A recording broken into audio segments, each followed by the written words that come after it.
He called me a parasite for eating one extra slice of bread, but wait till you taste what I finally served him. Hi, my dears. Before we unravel this patchwork of swallowed pride and sudden triumph, tell me, what city are you watching from today? Drop it in the comments so our little circle can stitch the whole map together. Ready? Then straighten your posture, pour some tea, and follow my needle through the tightest seams of my life. I once believed thrift could hush any insult. Each dawn, I pressed my uniform, pinned on a borrowed smile, and boarded the rattling 6:30 bus toward Carter's department store. Rows of fluorescent lights buzzed like mechanical bees while I flitted among clearance racks, selling chiffon dreams to women who mispronounced my name on their way to better lunches. Still, I thanked heaven for steady wages. They kept the roof over our yellow clapboard cottage and, more crucially, kept my husband Roy in beer and smokes. Roy worked sporadically at the feed mill, but his real talent lay in keeping score. The currency was my supposed indebtedness. "Patty," he'd declare, poking the loaf on the table, "bread doesn't grow on trees. One slice per meal, understand?" Should I dare butter both sides, he'd whistle through his teeth as if I'd robbed a bank. On Fridays, when pay envelopes flirted with payday loans, he stationed himself by the door. Palm turned upward like a parking meter. Into it went every bill I'd earned after 8 noisy hours on aching feet. Evenings should have smelled of cooking onions or quiet gratitude. Instead, the air carried Roy's tally of sins. Leaving the porch light on, washing in water, hot enough to poach salmon, hemming neighbor girls' prom dresses for charity instead of cash. He never struck me. Rather, he made me strike bargains with my own self-worth, paring it to a wafer so thin it curled when you breathed. What he never noticed were the tin coffee cans beneath our sink. Each held a spool of coins earned from secret stitches, hidden darts in a preacher's vest, invisible mending on Mrs. Kravitz's lace curtains, the hush-hush resizing of a bridesmaid gown whose owner claimed she hadn't gained an ounce. Every nickel slid into those cans sounded like a tiny promise. Someday you'll have a room where sighs aren't metered. One shimmering June afternoon, the air smelled of tar and magnolias. Fate materialized in the form of a lawyer with a newspaper-colored suit. He stepped between lingerie displays asking for Mrs. Patricia May Fletcher. I raised my hand, throat dry as muslin. A distant great-aunt Audra, whom I'd met only once at a funeral buffet, had passed peacefully in the state capitol.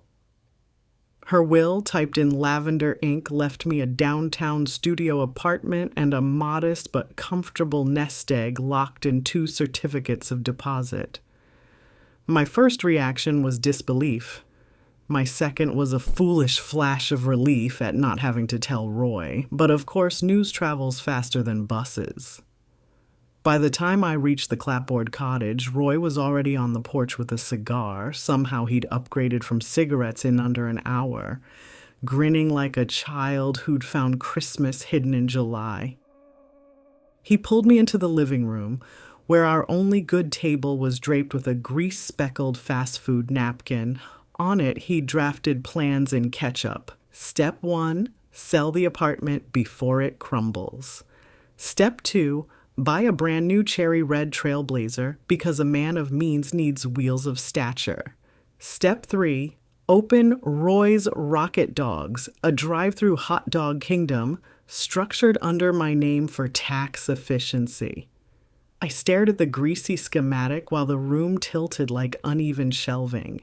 "Patty, listen," he said, spreading mustard across his blueprint as though highlighting dividends. "Be smart about this.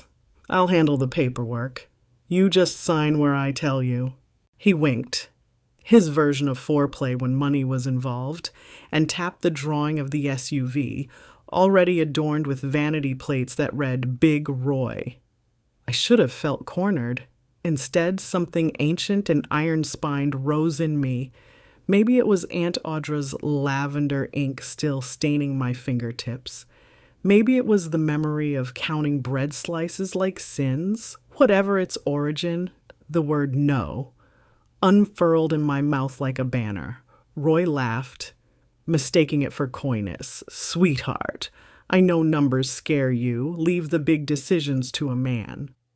I can count slices, I answered, and I can count on myself. His laughter cracked, the sound brittle as burnt sugar. If you think a single word can't upend years of quiet surrender, stay close, because Roy's next move nearly stitched me into a straitjacket I'd never escape. Roy's laughter died the moment I refused to fold his greasy blueprint into my future. His eyebrows climbed so high they nearly escaped his forehead, then crashed into a scowl that could curdle cream. You're joking. I'm not. My voice surprised even me, low, steady, like a singer machine finally warmed up. The apartment and the CDs are in my name, and they'll stay that way. Silence. Not the peaceful hush of two people in agreement, but the vacuum left when a tyrant loses oxygen. Roy's cheeks mottled red, a small vein pulsed along his temple in rhythm with the mantel clock. He'd threatened many things over the years, leaving me, cutting off utilities, shaming me in front of neighbors. But none of these threats held real teeth because he needed my wage packet to keep cigarettes burning and beer chilled. Now with a windfall he couldn't touch, he was a king without a treasury. He cleared his throat. Patty, sweetheart, I'm thinking about us. You can't run an apartment in the city, parking alone. I'll manage. Fine. His voice hardened. Then I'll manage too, starting with our bank accounts. He strode into the hallway, yanked my worn purse from its hook, and rifled through until he found my debit card. I stepped between him and the door, heart hammering not from fear but fury, for every slice of bread he'd tallied, for every light bulb he'd scolded, for the porch light left dark when I walked home alone. Give it back, Roy. Make me. In one motion, I grabbed the closest weapon available, Aunt Audra's lavender-inked will, still tucked in its manila envelope. I held it high and calm as a traffic cop halting a semi. This paper says I don't need a warden anymore. You so much as scratch that card strip and the police will learn how you manage your wife's earnings. His jaw seesawed. The threat of outside scrutiny unsettled Roy more than poverty ever could. He flung the purse at my feet, muttering an obscenity, then slammed the door so hard the window panes quivered.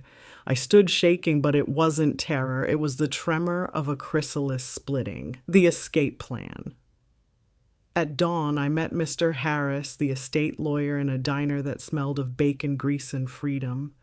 He wore the same ink-colored suit, but with a gentler tie, as though news of my domestic war had persuaded him to soften the battlefield decor. I explained everything, the controlling husband, the siphoned wages, the blueprint in mustard and ketchup. Can he contest the inheritance? I asked over watery coffee. Not unless you let him, Mr. Harris said, pushing two thin packets across the table. One contained the deed transfer, the other, a divorce petition with cruelty cited as grounds. We can file immediately, and you may request a restraining order if he threatens violence. Violence. How strange the word tasted. Roy had never raised a hand, yet his accountant's abuse had left me threadbare. I signed both packets, the pen heavy but certain. Harris slid them away and produced a cashier's check. The first month's rent from Aunt Audra's CDs advanced to help me relocate. Before leaving, I asked, "Do you know a reliable locksmith?" He smiled. "Several. Moving pieces." That evening, I told Roy I needed time to digest the inheritance. His ego, cocky from years of unopposed rule, believed the ruse. When he stomped off to his Friday poker game, a covert excuse for guzzling lager, I began the quiet evacuation. First, the coffee tin savings. 3 dented cans taped beneath the sink. I pry them free, coins clinking like applause. Next, my grandmother's sewing machine, black enamel chipped but faithful, went into a borrowed van driven by Mary Ellen, a widow from church whose own spine had grown steel since burying a gambling husband. We loaded fabric bolts, pattern books, and a cardboard box labeled "Patty's Dreams Do Not Open Until Freedom."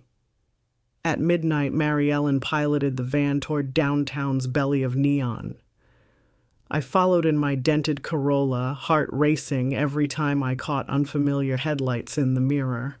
By 2 a.m., we had transferred every parcel into the narrow studio. Hardwood floors scuffed by decades of dancers, a single window framing the Capitol dome like a snow globe, and enough cupboard space to store every loaf of bread I cared to eat. We christened the place with instant cocoa, clinking chipped mugs. "What will you call your shop?" Mary Ellen asked. I glanced at my sewing machine, its gold filigree spelling singer like a soloist's signature. "Second chances," I said. Roy's counterattack freedom, however, never comes on layaway. Saturday morning, Roy's truck screeched into the curb outside the apartment. He pounded on the door so hard plaster dust drifted from the jam. "Open up, Patty, we need to talk." I inhaled, squared my shoulders, and opened the door. 2 inches, just enough to slide the restraining order papers through the crack. His eyes flicked from the seal of the court to my face, disbelief curdling into rage. "You went behind my back?" "I walked in front of my future," I corrected, "and you're standing in its way. Step aside." He drew breath to shout, but a uniformed officer I'd hired for the morning detail stepped from the hallway shadows. "Sir, you've been legally notified. Any trespass within 30 feet will result in arrest." Roy's mouth worked like a puppet whose strings had tangled. The officer raised an eyebrow. Roy retreated down the hall, muttering promises of lawyers and doom. I shut the door gently, more for my own sense of ceremony than out of fear. The bread ceremony. 2 weeks later, divorce papers served, I invited Roy to the apartment for one last settlement discussion. Curiosity, or greed, dragged him there. He found the studio transformed. Sunshine warmed bolts of calico, mannequins wore half-finished dresses, and a chalkboard listed job openings for seamstresses. Paid weekly, no questions asked. On the center cutting table lay a single stale heel of bread, its crust hard as his heart. Beside it sat an index card. "For services rendered, enjoy every crumb." Roy squinted. "What's this supposed to mean?" "You once told me I didn't earn my food," I said, voice soft but carrying. "Consider the debt paid." He reached for the bread. It crumbled into dust, scattering across the pristine fabric. A metaphor in crumbs. I motioned to the door. "Our business is finished, Roy." "Mine, on the other hand, is just beginning." His gaze skittered over the buzzing sewing machines, the women laughing, Mary Ellen among them, threads of silver hair catching sunlight like tinsel, and the now hiring sign taped to the window. For the first time, Roy Fletcher appeared not angry but small, as though he'd shrunk to fit the stale heel in his palm. He left without slamming anything. Silence settled. A gentler silence this time, one thick with possibility. I brushed the crumbs off my cutting mat and drew the rotary blade through a length of teal linen, each slice neat, deliberate. Think that was Roy's last tantrum? Oh, sweetheart, men like him don't surrender quietly, and his next gambit could cost me everything I've stitched so far. Roy's retreat from the studio had felt final, yet sunrise 2 days later proved how quickly a wounded ego can reload. I woke to find a court summons slid beneath my door, the envelope stamped with urgent red ink. Roy alleged that my mental instability rendered me unfit to manage significant assets and demanded that the inheritance be placed under his conservatorship for my own protection. Reading the claim was like swallowing pins. He painted me as a scatterbrained seamstress prone to irresponsible spending sprees and emotional outbursts. Conveniently omitting the years, he'd rationed my bread as if I were a barnyard animal.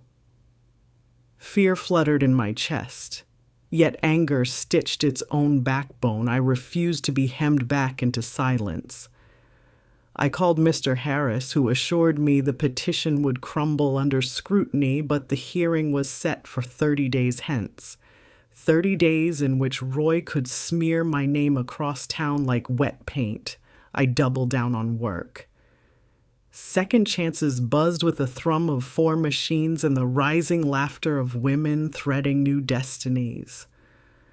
Mary Ellen handled walk-ins, while Carla, a single mother fresh from a shelter, cut patterns with the precision of a cartographer drafting new worlds. We plastered flyers on church boards and grocery windows. Repairs, alterations, custom gowns, pay what you can until payday. Business trickled, then poured. Every satisfied client left with a dress bag and word-of-mouth ammunition. The shop became a hive of whispered solidarity. Yet I caught gossip floating in with each customer.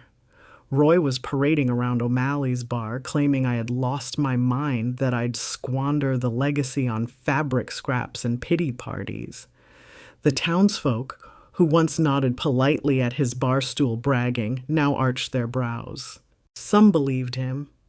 Old habits die hard, but others remembered the crust of bread rumor and sensed the rotted yeast beneath his stories. One humid afternoon, a patrol car idled outside while Officer Graham stepped in, hat in hand. He apologized for the intrusion, then served me a temporary financial restraining order. By Roy's request, my checking account was frozen pending the conservatorship hearing. Harris had warned me this was possible, yet seeing the official seal felt like a choke.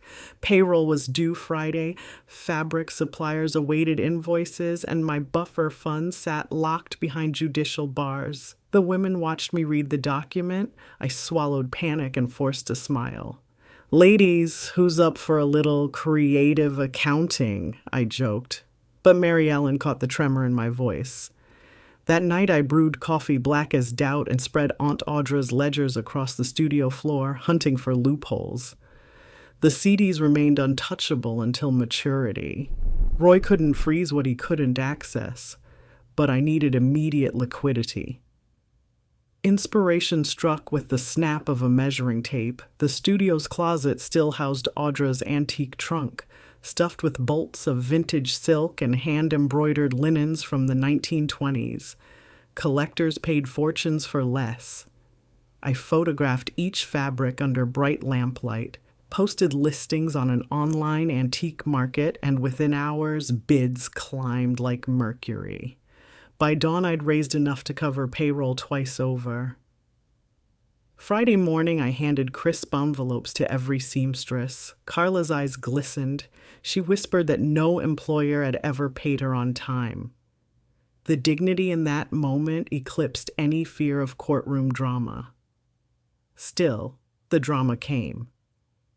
Roy's lawyer filed a motion accusing me of liquidating marital assets without consent. He argued the vintage textiles were communal property since they entered the marriage upon Audra's death. On paper, his claim was flimsy. In small-town rumor, it was dynamite. I overheard neighbors wondering aloud if I was selling heirlooms on eBay to spite her poor husband. 2 weeks before the hearing, while pinning a wedding gown on a nervous bride, I noticed camera flashes outside.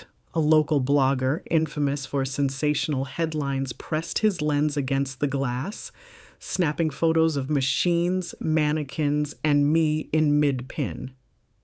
That evening, his post exploded. Bread-counting wife blows inheritance on failing sew shop. The comments section swarmed with trolls predicting my financial ruin and applauding Roy's responsible intervention. I wished I could stitch their mouths shut, yet public opinion is unruly cloth. Push too hard and it puckers worse. Mary Ellen brewed peppermint tea and reminded me that truth, like quality thread, holds under tension. We devised a counter strategy, an open house called Sewing for Second Chances. We invited local press, clergy, and the blogger himself to witness free alterations for women escaping abusive homes. Carla offered childcare in a corner playpen. Mrs. Green from church donated pies. The studio brimmed with laughter, stronger than any rumor. Even the skeptical blogger filmed volunteers hemming uniforms for women starting new jobs. His video showed tears of gratitude, not squander. The post went viral for all the right reasons. Roy's narrative began to fray. Yet on the eve of the hearing, I discovered our window smashed, shards glittering like malicious confetti across the cutting table. Spray paint slashed the wall in lurid red letters. "She'll bankrupt you too." Police filed a report, but evidence was scant. A muddy boot print, cigarette butts matching Roy's preferred brand. Insurance would cover the glass, though not the lost sleep. I swept shards into a dustpan, fingers trembling until Carla laid her hand over mine. "Glass breaks," she said. "Stitches hold." Court day arrived beneath a sky the color of raw linen. The courtroom smelled of lemon polish and adrenaline. Roy sat beside his attorney, hair slicked, wearing a suit that still bore a discount store tag on the cuff. He avoided my gaze, yet his knee bounced a frantic Morse code. The judge, a woman with half-moon spectacles, listened as Roy's lawyer painted me a reckless spendthrift. Mr. Harris countered with ledgers, restraining order evidence, and testimonials from every employee and client who'd benefited from the shop. We submitted photographs of the vandalism, hints of intimidation. The blogger testified, sheepish yet honest, that his follow-up video proved the business thriving. When I finally took the stand, I clutched the stale bread heel sealed in a plastic bag, the same prop from Roy's last visit. I recounted the slice counting, the secret savings, the inheritance, the smashed window. My voice held steady until I concluded. "He once said I hadn't earned my food. I have now earned the right to decide how that food is baked, sliced, and shared." Gasps rustled like taffeta. The judge recessed for deliberation. Minutes crawled like seam rippers through satin, but at last she returned with a verdict denying the conservatorship and dissolving the financial freeze. She cited Roy's pattern of economic coercion and commended the shop's charitable impact. Conservatorship petition dismissed. Restraining order extended. As the gavel fell, Roy slumped as though every unearned calorie had drained from his body. He left without a word, the tag still dangling from his sleeve. Outside, sunlight bathed the courthouse steps. The women of Second Chances formed a semicircle, cheering softly so as not to mock justice, but to celebrate freedom. I breathed deep, tasting dust, lemon polish, and limitless air. Yet even as victory warmed my bones, I sensed Roy's hunger for retaliation hadn't died. It had merely skipped a meal, and sometimes an appetite denied grows sharp enough to cut deeper than any blade. The courthouse triumph felt like a silk ribbon, brilliant, fluttering, and far too thin to bind the dangers still loose in my life. While the women of Second Chances hugged me beneath the marble columns, Roy slunk to his pickup, slammed the door, and roared away in a cloud of exhaust so acrid it left the taste of pennies on my tongue. Mr. Harris warned that men cornered by their own schemes often choose one of two exits: Begrudging acceptance or ransacking revenge, I suspected Roy didn't know how to spell acceptance, let alone practice it, so I braced for the latter and threw myself into expansion plans as though momentum alone could outpace his spite. We negotiated a lease on the vacant unit next door, a sunlit nook perfect for beginner classes where abused women could learn to sew market-able skills. I dipped into the maturing interest on Aunt Audra's certificates and purchased 8 refurbished machines, each one christened with a name: Hope, Faith, Mercy, Grit, and so on, because steel that hums under gentle hands deserves baptism. Flyers announced a grand reopening 3 Fridays hence, complete with a charity fashion show. Carla's little boy practiced walking the runway, strutting in oversized corduroys we'd trimmed into jaunty sailor shorts. The shop pulsed with optimism, yet every creak of the floorboards after closing sent my pulse rabbiting. Evidence that Roy was indeed choosing the ransack route arrived in envelopes and rumors. Suppliers called claiming I'd canceled fabric orders, bogus emails composed in fractured sentences aping my voice, requested immediate refunds wired to an unfamiliar account. Harris traced the IP to Roy's favorite bar's Wi-Fi. A week later, city inspectors materialized, citing an anonymous complaint that our wiring posed a fire hazard. They left shaking their heads. Everything exceeded code, but their visit stole 2 billable hours we'd earmarked for fitting low-income brides. When the power to our storefront flickered off one humid Tuesday evening, I found the exterior fuse panel tampered with, padlock bolt cut, and guts ripped out. The utility company restored service, shrugging that vandals grow bold when nights are long. I installed motion lights, cameras, and heavier locks, yet dread seeped through like water stains. On the morning of our reopening gala, I arrived before dawn, arms laden with pastry boxes meant for guests, only to freeze on the sidewalk. The plate glass display window, our proud advertisement of reclaimed futures, was intact, but someone had smeared a viscous, tarry substance across it in looping letters: parasite. The word dripped like molasses down the mannequin's satin bodices. I tasted bile, then straightened my shoulders and marched inside. Mary Ellen gasped, Carla swore, and the younger volunteers cried, but I fetched buckets, detergent, and stiff brushes. Today is about transformation, I told them, voice raw. Let's show the town how transformation is done. We scrubbed until the smear dissolved. By 9, the glass gleamed so fiercely it threw sunlight onto the opposite wall like a spotlight. Guests poured in, pastors, councilwomen.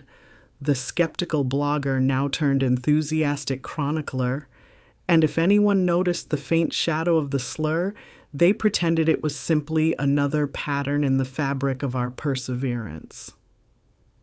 Midway through the fashion show, while applause popped like fireworks for a teenager modeling her first self-designed prom gown, the fire alarm shrieked. Smoke coiled from the storage room, black and oily. Panic gusted through the crowd. I herded patrons outside and dashed toward the back, heart hammering stitches against my ribs. Flames licked bolts of cotton. The air tasted like burning plastic. Instinct kicked in from department store safety drills. Pull the secondary alarm, cut electricity at the breaker, yank the foam extinguisher from its mount. Carla helped smother a rising column of fire while Mary Ellen wielded another canister, white spray blanketing red tongues. Sirens wailed closer. By the time firefighters burst in, the blaze was mostly out, limited to scorched shelving and melted thread spools. The chief declared it likely arson, accelerant traces, lock forced, ignition set on a timer. Insurance adjusters would later agree. I already knew whose fingerprints stained the match. That night, Exhaustion settled heavy, but anger glowed hotter than the embers we'd stamped out. I reviewed camera footage with the police. A hooded figure moved like Roy, same broad gait, same habitual shoulder roll, yet shadows hid his face. Evidence circumstantial, they said, but they'd question him. I doubted intimidation would deter a man who believed humiliation a birthright, so I drafted a plan not of retaliation but inoculation. If Roy's weapon was whisper campaigns and sabotage, mine would be daylight so bright no mold could grow. The very next morning, I called the city's largest newspaper and offered an exclusive, a profile on second chances, its mission, and the recent string of harassments culminating in attempted arson. Reporters arrived with notebooks and cameras. I spoke plainly about economic abuse, about counting bread slices, about how communities can stitch safety nets from frayed lives. The article ran Sunday under the headline, "From Pin Money to Empowerment, Seamstress Turns Inheritance into Haven for Women."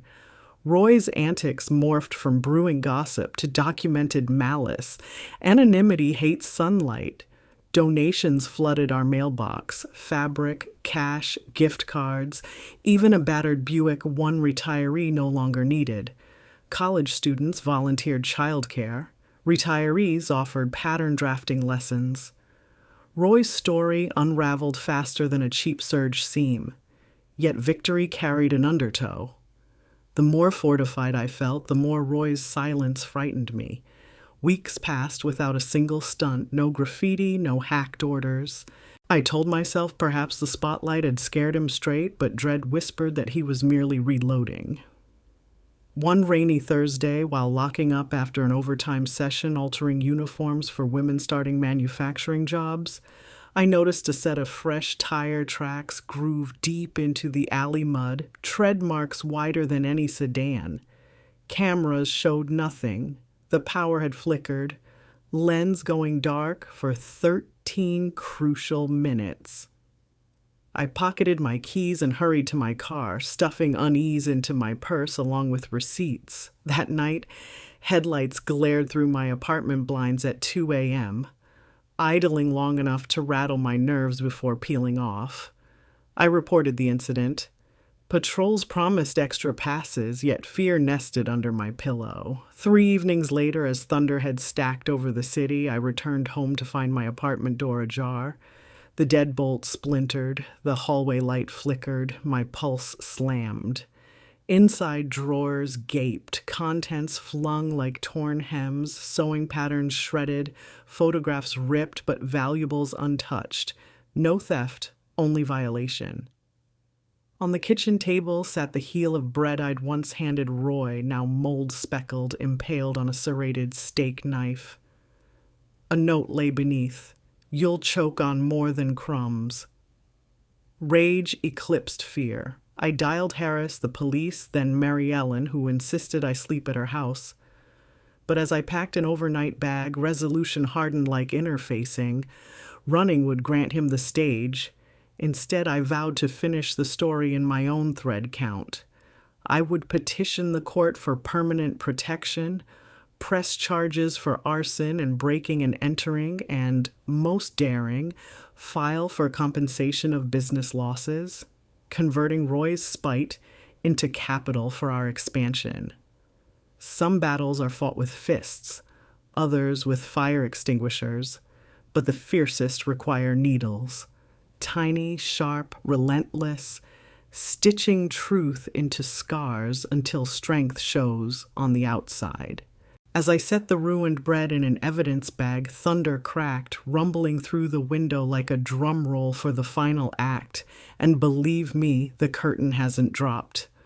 Roy's last desperate pattern piece is still flapping in the wind, and when it lands, it may tear the fabric of everything I've built, or prove once and for all that no blade, no flame, no moldy crumb can sever a woman who's learned to hem her own destiny.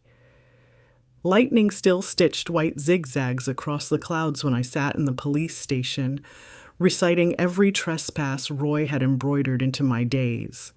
The hacked orders, the smashed window, the arson, the bread knife threat. The detective, a broad-shouldered woman named Alvarez, tapped notes with a patience that felt like gauze over raw skin and promised to push the case to the county prosecutor. I left fingerprints, photographs, and the moldy heel as evidence, then walked back through streets rinsed clean by rain, telling myself I wasn't returning to fear, I was returning to work. Second chances had survived fire and slander. It would survive courtrooms too. Inside the shop, a hush greeted me, broken only by the hum of dehumidifiers drying charred drywall. Mary Ellen glanced up from reorganizing notions and gave a thumbs up. Insurance adjusters had approved a fast-track payout, enough to replace every blackened spool and singed ribbon. At noon, a truck arrived with donated fabric from 3 states away, bolts of midnight velvet and sunrise organza stacked like promises along the walls. Carla's son squealed when he saw the colors, clapping as though superheroes had landed. His joy became the weft I wove my courage through. That afternoon, we filmed a short video. No music, no dramatic edits. Just me standing beside the scorched storage door, telling viewers why every woman deserves a lock that only she controls. Within hours, the clip surged across social feeds, the comment section blooming with offers, pro bono electricians, lawyers, even a retired judge who volunteered to testify about economic abuse patterns. Roy's campaign of isolation backfired. Every strike he made stitched another ally into my quilt. But answering emails after midnight, I felt the old dread slither along my shoulders. What if Roy wasn't finished? I installed a steel core door on the apartment, then moved the sewing machine named Faith onto my kitchen table so the whir of its motor could drown out late-night memory echoes. Between fittings, I drafted a restitution suit, calculating every loss down to the penny. Overtime, hours, cleaning soot, spoiled inventory, canceled contracts. The total eclipsed $38,000, an amount large enough to startle even Roy's beer-numbed senses, and Harris filed it the very next morning. 2 days later, Detective Alvarez called. County prosecutors had issued an arrest warrant for arson and felony intimidation. She advised staying somewhere secure until the pickup. Roy's temper was already legend, and cornered legends can roar. I thanked her, turned off the speakerphone, and realized I didn't want to hide. Fear had been my landlord too long. Eviction day had come. I went downstairs, unlocked the classroom, and taught 6 women how to sew French seams so the raw edges vanished inside smooth folds, proof that even frayed cloth can wear its scars invisibly. That evening, the sun slid behind courthouse towers, painting the sky the color of fresh-pressed violets, when a text flashed on my phone. He's here. It was Mary Ellen, posted at a second-floor window overlooking the alley. I stepped to the lobby and saw Roy's pickup idling, engine chugging like a dog denied dinner. He emerged, shoulders squared, fists balled, eyes glassy under street lamp glow. A siren wailed blocks away. I thought he might flee. Instead, he marched to the door and pounded with the heel of his hand. Glass rattled. Behind me, Carla whispered to call the police. Already done, I mouthed. My pulse hammered, but my feet felt welded to the floor as though every bread slice he'd counted was stacked beneath my soles, holding me steady. Roy's voice muffled through the pain. Patty, drop the charges in the suit. You're ruining my life. I didn't answer. He slammed again. Open this door, you parasite. Red and blue light spilled across the bricks. 2 cruisers screeched curbside. Officers leapt out, weapons holstered but ready. Roy spun, surprise cracking his bravado, but pride rooted him in place until cuffs clicked around his wrists. Detective Alvarez approached me through the threshold while her team read Roy his rights. He shouted that I'd forged evidence, that the bread was staged, that real husbands discipline wasteful wives. His words fell like dull pins, no point left. They loaded him into the cruiser. As the door slammed, thunder rumbled without lightning, a growl retreating into distance. I exhaled a breath I felt I'd held since my first sliced ration of butterless toast. Alvarez handed me a card for the victim witness advocate and said the arraignment would be Friday. When the cruisers vanished, the alley felt larger, as though walls had slid back to reveal extra sky. Inside, the women watched me, uncertain whether to cheer or cry. I chose neither. Instead, I walked to the whiteboard, erased tomorrow's lesson plan, and wrote 3 bold words: new beginner classes. Then I turned, marker like a baton. Spread the news, I said. Roy's gone. The only things breaking in this shop will be thread when we yank it too hard. Laughter erupted, relief-laced, tear-salted, but bright. That night I sat in the studio alone, lights off, except for a single desk lamp illuminating Faith's needle. I stitched along dark linen, each pass of the needle whispering that healing isn't silent. It clicks, hums, pushes, pulls. A shadow moved in the doorway. My heart stuttered before recognizing Detective Alvarez. She'd returned to drop off a signed copy of the restraining order, but lingered, studying the rows of machines.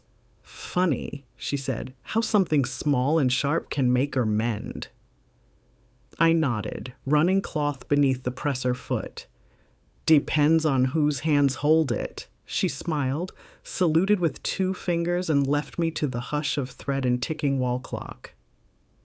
When dawn tilted gold onto the city, I unlocked the front door to find 3 bouquets resting against the threshold, their cards unsigned. Bees explored petals. Passers-by slowed to admire the window display where the word parasite had been only a haze of memory. I pinned a note beside the doorbell. Grand reopening. Saturday. Any woman who's ever been told she's too much or not enough gets a free alteration. Men pay double. Within an hour, the post of the note online gathered more likes than the entire population of our suburb. Roy's arraignment drew a crowd. The blogger livestreamed, the judge denied bail, citing flight risk and community safety. As deputies escorted Roy away, his eyes searched for mine, not with rage this time, but confusion, as if he couldn't fathom a world that no longer bent to his hunger.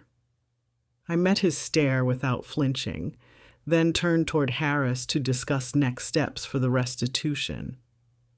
Behind us, reporters buzzed, weaving headlines that would travel far beyond our county.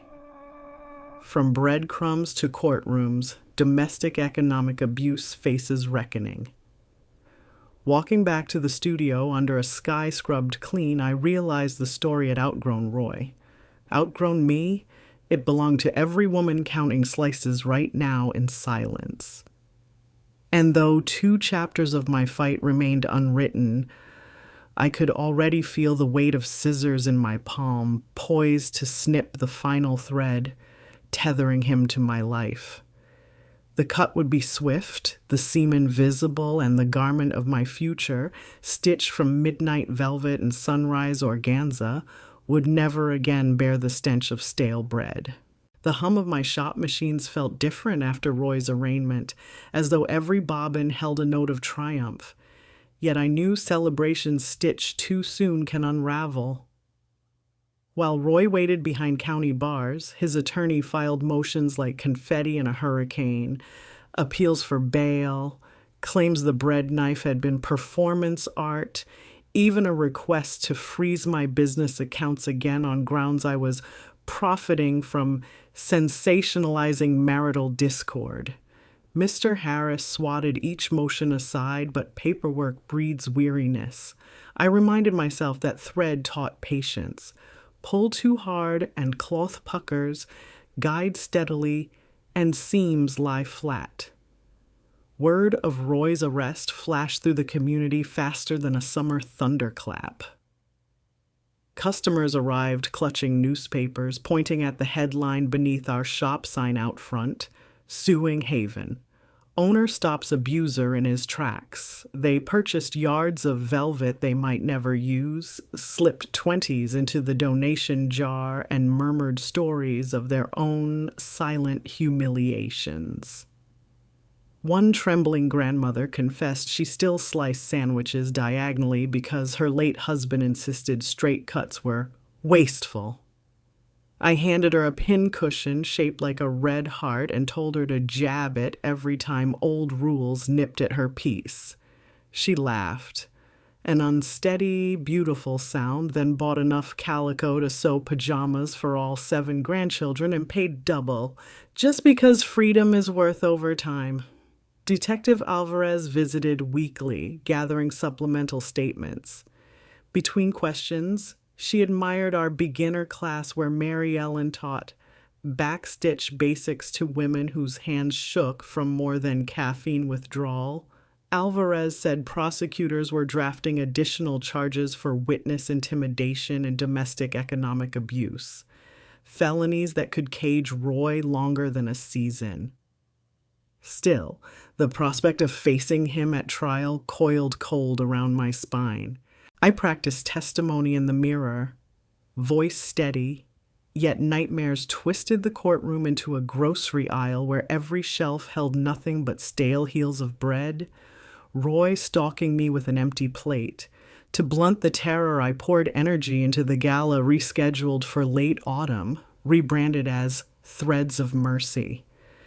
We planned to auction gowns made entirely from donated remnants, patchworks that proved scraps become splendor when aligned with care.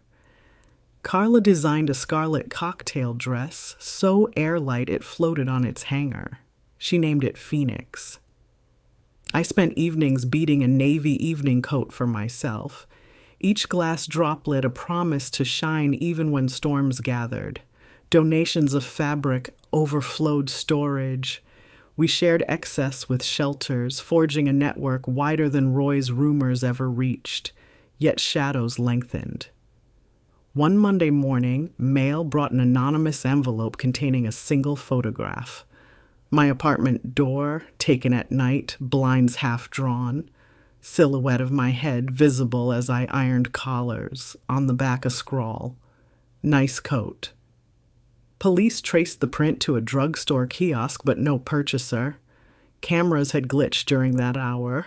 Alvarez advised relocating temporarily, but I refused to abandon the life I'd mended.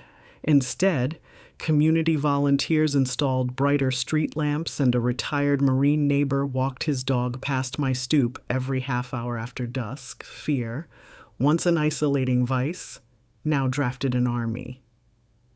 A week before trial, Roy's lawyer lobbed a final ploy, a settlement offer. If I withdrew criminal complaints and civil restitution, Roy would apologize publicly and renounce any claim to my assets. Harris slid the proposal across the table, eyebrows raised. The document reeked of desperation. A guilty plea on arson could lock Roy up for a decade. Still, signing would dodge the public cross-examination that haunted my sleep. I folded the pages, staring at boilerplate paragraphs until words blurred into uneven stitches. Memory flashed of Roy's hands counting my wages, of the heel of bread turned weapon. I slid the offer back untouched. "Tell him," I said, "my silence is no longer for sale." Trial opened in early November, courthouse steps glazed by first frost, reporters huddled like crows, breath clouding microphones. Inside, fluorescent lights buzzed, echoing the department store hive where this saga began. I wore the navy-beaded coat, its weight calming as a grandmother's hug. Roy entered in a wrinkled suit, 2 sizes too big, eyes darting like a child searching exits in a haunted house. When I took the stand, I described bread slices and budget tallies, the secret coffee cans, the inheritance, the arson's acrid smoke, each detail a stitch reinforcing the narrative quilt prosecutors laid before the jury.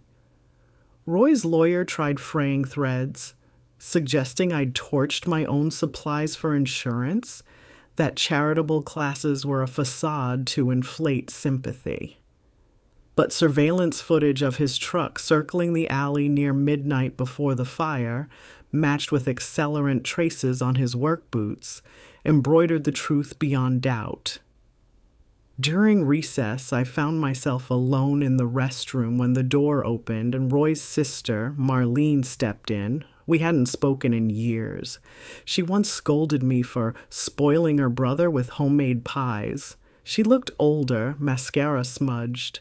"I wanted to hate you," she whispered, "but I saw the footage, read the testimony. I'm sorry." Tears welled, not for reconciliation, but for the decades none of us noticed the rot brewing behind Roy's casual jokes. She pressed a small silver thimble into my palm. "They're mother's. Finish what you're sewing," she said. 2 days later, the jury returned, guilty on all counts. As the judge intoned sentencing parameters, Roy sagged like fabric left in rain. I expected anger, but his eyes held only bewilderment. Life's pattern no longer matched the blueprint he believed immutable. He received 9 years, with mandatory restitution payments garnished from any prison wages. It wasn't the money that thrilled me. It was the precedent. A legal seam sealing off corridors abusers slither through. Outside, snowflakes wandered down, hushed applause from the sky. Reporters swarmed, but I raised a hand. "Come to Threads of Mercy this Saturday," I said. "See what justice looks like in velvet and hope." Cameras clicked. Headlines would follow. Yet my story wasn't their finale. Inside my coat pocket, the silver thimble warmed against my skin, reminding me another chapter awaited, the one where healing, possibility, and legacy intertwine like braided trim. And if you think victory means the needle finally rests, stay with me. The final stitches may surprise you more than any blaze, any gavel, or any stale heel of bread ever could. Winter settled over our town like batting under a quilt, soft but insistent, and every breath outside steamed the air white while inside second chances the irons hissed warm clouds that smelled of starch and citrus. The trial felt both yesterday and a whole life ago. Roy's sentence had clicked shut like a thimble over my fingertip, but closure is not completion. There were still raw edges to turn and tack. We had 8 days until Threads of Mercy, the gala that would parade our patchworked gowns across a borrowed theater stage, and every hour throbbed with urgency. Carla perfected the Scarlet Phoenix, adding wired organza flames that trembled when she so much as sighed. Mary Ellen coached volunteers on invisible zippers, her voice brisk yet kind, insisting each seam be strong enough to bear the weight of a woman's new beginning. Press interest ballooned. A regional magazine dispatched a photographer whose lens devoured bolts of velvet like chocolate. She asked me to hold a spool between my palms so readers see the hands behind the mission. I warned her my knuckles were nicked and peppered with needle scars, but she clicked anyway, then peered at the preview screen and whispered, "Battle maps." Requests for interviews poured in, from community radio, a podcaster in Denver, even a morning television anchor who wanted me live via video at dawn. Harris kept reminding me the restitution hearing still loomed, yet publicity, he admitted, might prod the judge toward stiffer financial penalties. I balanced boilerplate media answers with late-night hemming, fingers sprouting adhesive bandage petals like camellias wilted by frost. Snowstorms threatened the gala, drifts climbing curb edges. Volunteers shoveled paths to the theater, laughter puffing from their scarves. The city council donated space heaters. A florist delivered crates of white chrysanthemums because justice should bloom. I spent evenings rehearsing the keynote speech, revising each sentence until it held equal parts steel and velvet. No mention of Roy by name. Why grant ghosts top billing? Instead, I would tell the audience how bread measured my past and buttons now measured my future, how thread taught resilience. When it snaps, you knot it tighter and keep going. 3 nights before the event, a certified letter arrived from Roy's attorney, an itemized list of marital assets he claimed I'd hidden, vintage textiles, donated sewing machines, and ludicrously, the bouquet of flowers left on my doorstep after the verdict. The letter declared his intent to appeal both conviction and restitution order, alleging media manipulation. My pulse pricked hot, but as I folded the pages, I realized the tactic was threadbare, a stall dressed up as threat. Harris later confirmed the appeal stood little chance without new evidence, yet he appreciated my calm. "You're handling this like you hem," he said. "Tiny straight stitches that hold the world together. Still, anxiety is wily. It slips under locked doors." The night before final dress rehearsal, I lay awake tracing ceiling cracks, ears tuned for phantom footsteps. At 2 a.m., a car engine revved outside. Headlights licked my blinds, then faded. I rose, clutching the silver thimble Marlene had given me, whispering a prayer half-remembered from childhood. "Make my seams true." Morning revealed nothing but tire prints dissolving under fresh snow, yet fatigue clung as I brewed coffee dark enough to stain hope. Dress rehearsal exploded in color. Under stage lights, the phoenix gown ignited into scarlet embers, drawing applause from the empty auditorium. My navy coat, now paired with a floor-length skirt, quilted from 34 donors' leftovers, shimmered like midnight rivers. The youngest model, a shelter resident barely 17, glided in a cream satin shift whose hem concealed embroidered words. I am not what they called me. I swallowed a lump as big as any courtroom oath. Backstage mirrors fogged with steam from irons pressing last-minute pleats. I caught my reflection, surprised to see calm eyes ringed by silver lashes instead of the hunted stare I'd worn for years. Maybe healing wasn't a destination. Maybe it was a moving train you learned to ride without gripping every pole. After rehearsal, I found Detective Alvarez waiting beside the orchestra pit, parka dusted with snow. She reported Roy's appeal paperwork had indeed been filed but lacked funding for private counsel. State-appointed appeals rarely overturned arson convictions, especially with video evidence. Yet she advised vigilance. Prison phones connect to outside ears. I thanked her, offered front row seats. She smiled and said, "Duty might interfere, but hope not." As she left, she paused under the proscenium arch and ran a hand over the woodwork. "Stage looks solid," she said. "Good foundation matters." Back at the shop, we packed gowns into garment bags labeled with bravely chosen names: Phoenix, Harbor, Dawn Chorus, Reclaimed Silk Road, and loaded them into a borrowed van. Snow sifted down like loose sequins. Carla's son hugged my waist, murmuring his new favorite sentence, "Second chances make strong clothes and strong moms." I kissed his forehead, tasting cocoa and possibility. The sky bruised purple, street lamps pooled gold onto snowbanks. Every exhaust cloud rose like applause. That evening, while hand-stitching a snagged hem, I played voicemail on speaker. Messages of congratulations, a donation offer from a regional bank, and last, heavy breathing, then a click. No words, but the static rasp felt familiar. I deleted it, then retrieved it again and saved it.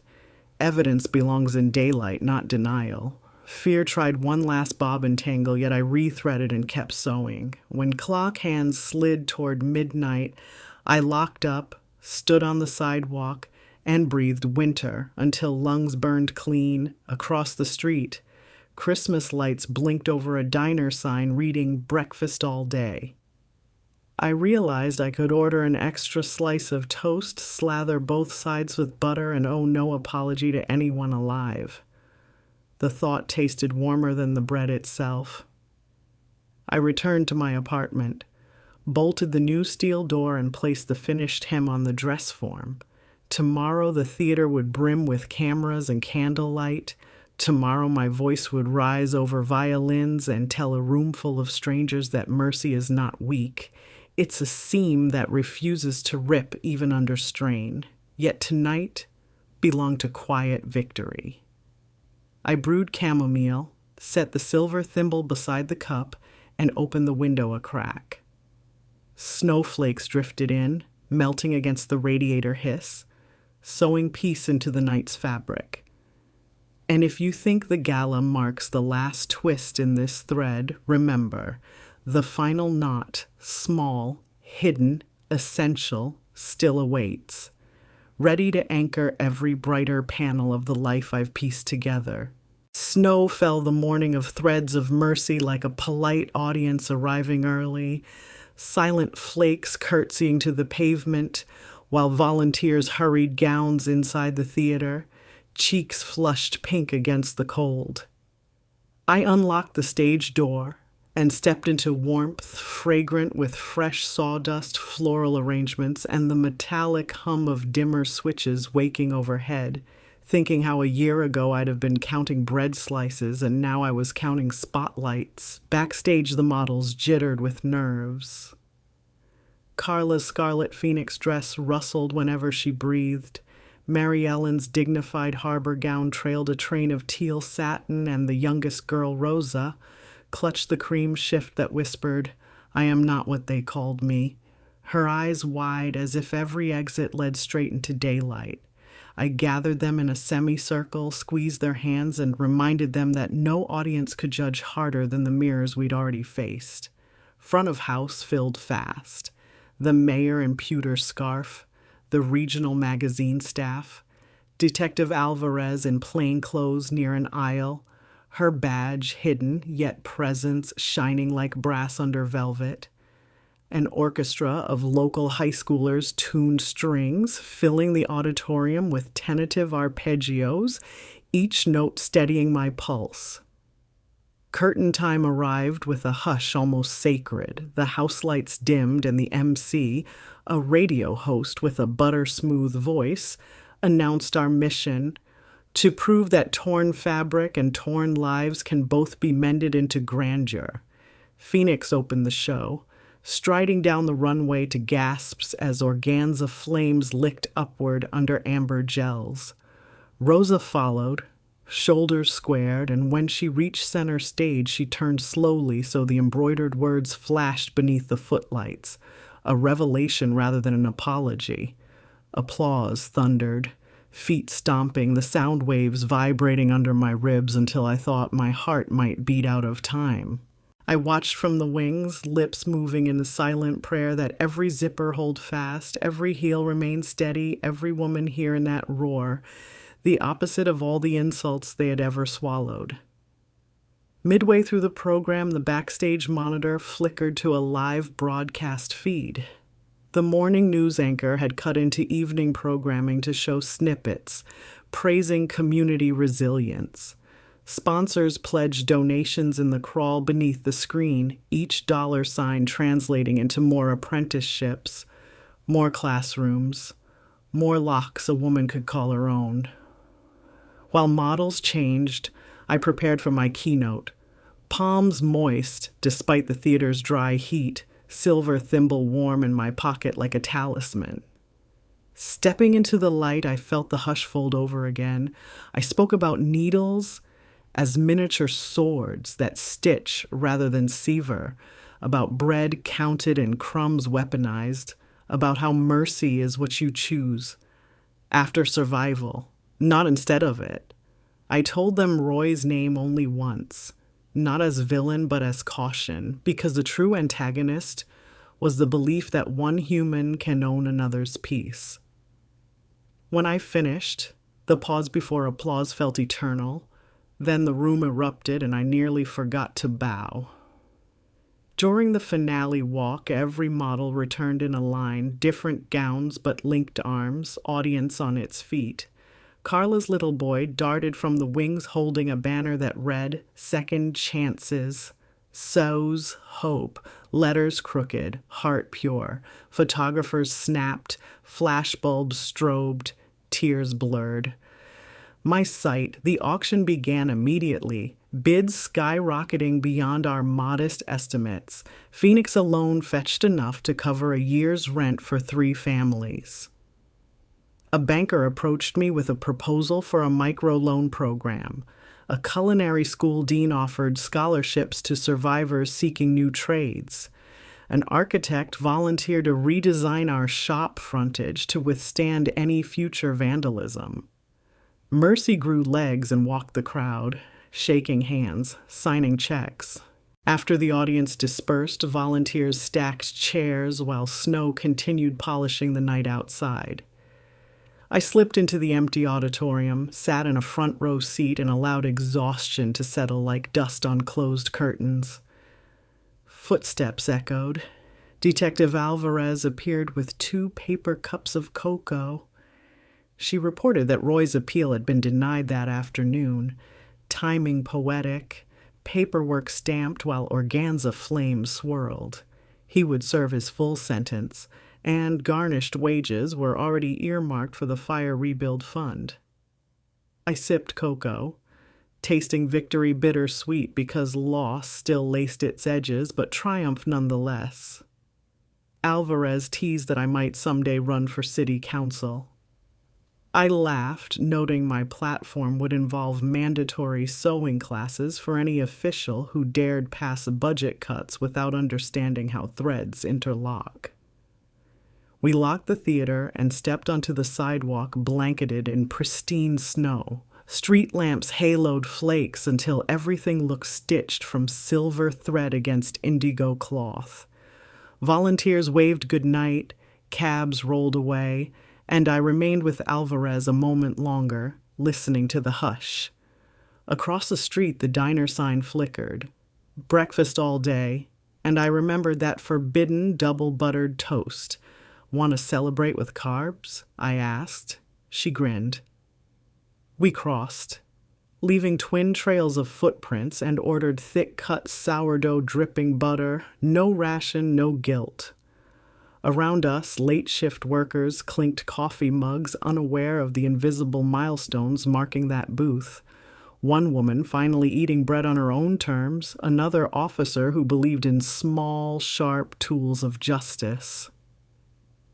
At home, past midnight, I hung the navy coat on the dress form, its beadwork catching lamplight like constellations, and pressed my palm to the thimble on the table. The story, I realized, would circulate far beyond this town. Women would read headlines and feel a door unlatch inside. I unlocked my journal and wrote a final line. "May every crumb withheld become a feast shared." Then I closed the cover, turned off the light, and slept without dreaming of footsteps or empty plates. The last knot was secure, tiny, hidden, essential, and the garment of my future draped over shoulders not bowed by bread counts, but lifted by endless yards of possibility.